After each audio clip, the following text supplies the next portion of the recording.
Hey guys, welcome to Rosie's Dessert Spot. In this tutorial I'll be demonstrating how to create this 2-tier ombre floral cake. To create your flowers you need a flower nail and popping some parchment paper on top some buttercream. Create a little pyramid with a 104 tip and with the skinny side pointing up, create a little circle around that. Make sure it's nice and tight, that's going to be the inside of your rosebud. Arch 3 petals across and then another 5 around that. For the center of your rose you want to keep it a little bit tighter and point your piping tip inwards so that it creates a more closed rose. Another 7 petals are going to go around this, and this time I'm going to widen it out, so I'm making longer petals and I'm also angling my piping tip upwards rather than more closed in. It just opens up your roses that way and really flares out the petals. You can add more than 7 if you like to really create a nice large rose. Once you're happy with the look, pop it onto some acrylic and then we're going to pop it into the freezer later. For the blossoms, have your piping tip angled sideways and just arch 5 petals and meet them in the middle. So the larger end of your 104 tip is consistently staying in the middle of the nail, and that's the trick there. Onto an acrylic sheet she goes. And then you want to pop these into the freezer to set completely. I popped mine in the freezer for about an hour so they did not dint when you touch them. You can add little silver degrees into the blossoms as well before you put them in. I'm starting with my top tier, so this is a 4-inch cake and you can't really tell here, but if you look closely it's sitting on a 4-inch cake board that is stuck to my square acrylic. The reason we do this is that we can easily decorate this and then remove it from the tray and put it straight onto the cake once we stack it. This is a thin crumb coat going around the whole cake. And it's the hybrid buttercream recipe. I'll have this linked in the description box below or in the eye up top. Go around with a scraper to smooth it all down and then bring that lip of frosting into the center to clean it up. I do sell the frosting scrapers on my website, also linked up above if you like the acrylic scraper. Pop it into the freezer to set for at least 15 minutes and then go ahead and create your final layer of frosting. You'll be doing the exact same thing to a 6-inch cake as well, by the way.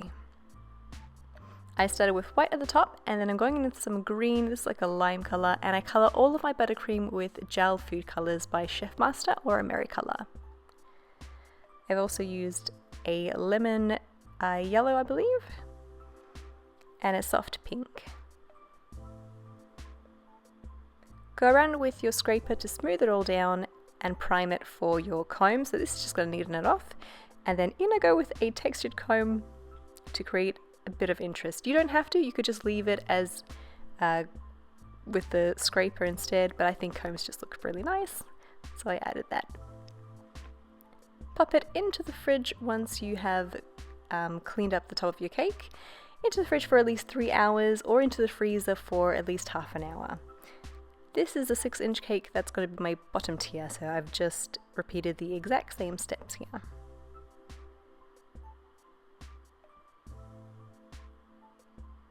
I'm going to pop that into the fridge to set for at least 20 minutes. After the frosting is hard to the touch, I'm going to insert my dowels. These are extra thick straws. You could use wooden dowels instead. I'm pushing it all the way to the bottom, cutting it where the frosting meets so I know it's flush with the cake, and then doing the exact same thing again with 4 other straws. Attach your top tier with a little bit of buttercream in between. Because it was in the freezer, I can handle it with my hands and it doesn't dent the frosting at all.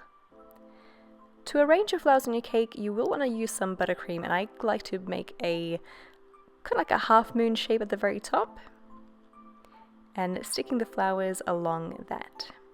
If you were to pop them straight on the cake, they'll look a little bit flat. That's why you want to add this little crescent before that I did. Just helps to raise them and looks a bit more interesting.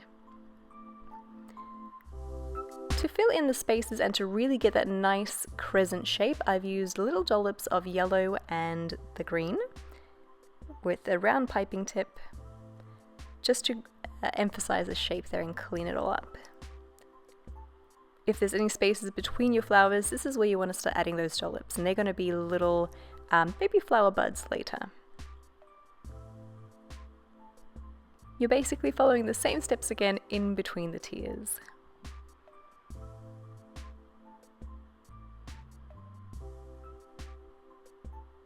Notice how I've used this to help shape the section as well. So it's skinny on one side, it becomes nice and thick, and then skinny again on the other end. So it's kind of like a pyramid shape there. I heaped a lot more flowers at the very bottom because it is a larger cake. I wanted to cover a bit more space, so I made sure to add an abundance of flowers here. Again, shaping it with the little buds.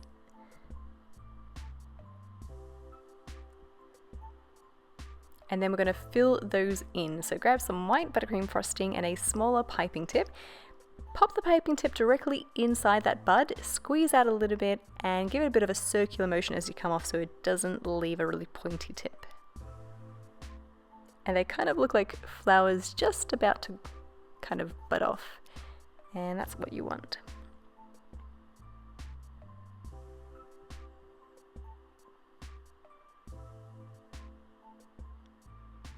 These work beautifully as filler, and you can make them any color you want as well.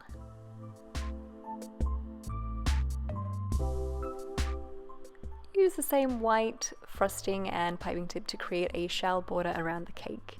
This is more of a pearl border because it's just round and not with the star tip, but if you wanted a shell border, use a star tip. Do the same for the very bottom of the cake. Just a touch of elegance, I think. And then on go the leaves. I've used a leaf tip here. I'll have all the tip numbers in the description box below for you guys. This is another great opportunity to fill in any spaces that you can see between your flowers.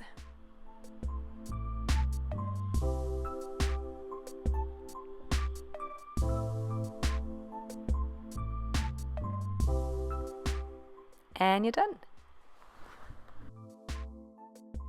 And that is how you create a very sweet and elegant ombre cake decorated with buttercream flowers. This particular style does take a bit of time to make, especially for the buttercream flowers on there, but I promise you it's totally worth it. It just really transforms a whole cake when you have those elements. This particular design is great for a wedding, engagement, and even for a birthday cake as well. Hope you guys enjoyed this design and give it a go, and if you do, don't forget to tag me, #RosieDessertSpot on Instagram. That way I can see what you guys are coming up with too. If you haven't subscribed, don't forget to do so. We upload a new cake decorating tutorial every Tuesday. Thanks again for watching, and I'll catch you guys next time. Bye for now.